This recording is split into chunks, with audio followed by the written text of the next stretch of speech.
یو داسې ښځه چې خپله واقعه یې بیان کړې ده چې خاوند یې په کور کې نه و، هغه د ډاکټر خوا له ورغله. ډاکټر ورته د بېهوشۍ ستن وهلې ده، بیا ورسره ناروا کار کړی دی. خو دغه ویډیو چې ویل کېږي د سی سی ټي وي کیمرو هم ریکارډ کړې وه. نو دغه ویډیو هم په سوشل میډیا راغلي. دغه ښځې هم خپله واقعه بیان کړې ده، یو ویب سایټ سره یې شریکه کړې. تاسو به هم د دې ټول هر څه نه خبروم، موږ سره د ویډیو تر اخره وګورئ. دغه ښځه خپله واقعه بیانوي چې خاوند به مې هره شپه د شپې 11-12 بجې ناوخته راتلو او دوی د کراچۍ په یو ګنجان آباد ښار کې زندګي تېروي.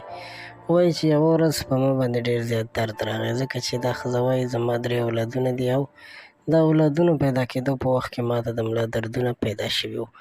وایي چې کله په ما باندې ډېر درد راغی، خاوند سره مې رابطه وکړه، خو هغه وویل چې ته هسپتال ته ځه، زه به تا پسې ځان زر تر زره دررسوم، ماته 1 ګنټه یا 2 ګنټې کار دی، ځکه چې هغه هم په پردي دفتر کې کار کولو.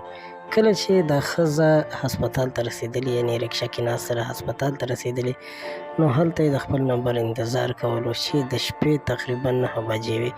ویل کېدل چې 1 یا 2 مریضان د دې نه وړاندې وو، او چې کله د دې نمبر راغی نو په هسپتال کې هېڅوک هم نو، فقط دغه ډاکټر و. ډاکټر چې د دې ښایست ته وکتل، نو د دې د ښایست نه یې داسې غلطه فایده واخیستله چې دې سره هېڅوک هم نو.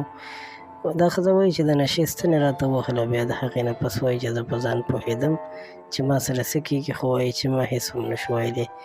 بیا د هغې نه پس دا ښځه وایي چې زه کله هوش کې راغلم نو خاوند مې هم راسره ولاړ و، او هغه وویل چې زه راورسېدم، په تا دې لاس هېڅ هم نه کوي او هېڅ به هم نه کېږي. خو دا ښځه وایي چې ما سره څه شوي نو زه په ځان باندې پوهېدم چې زما عزت نیلام شوی دی. قدرمنو، ټول ډاکټران داسې نه وي، خو ځینې پکې داسې بې غیرته خلک پیدا کېږي چې هغوی د خپل ځان سره د خپلو ډاکټرانو او د ټولې شعبې نومونه وشرموي.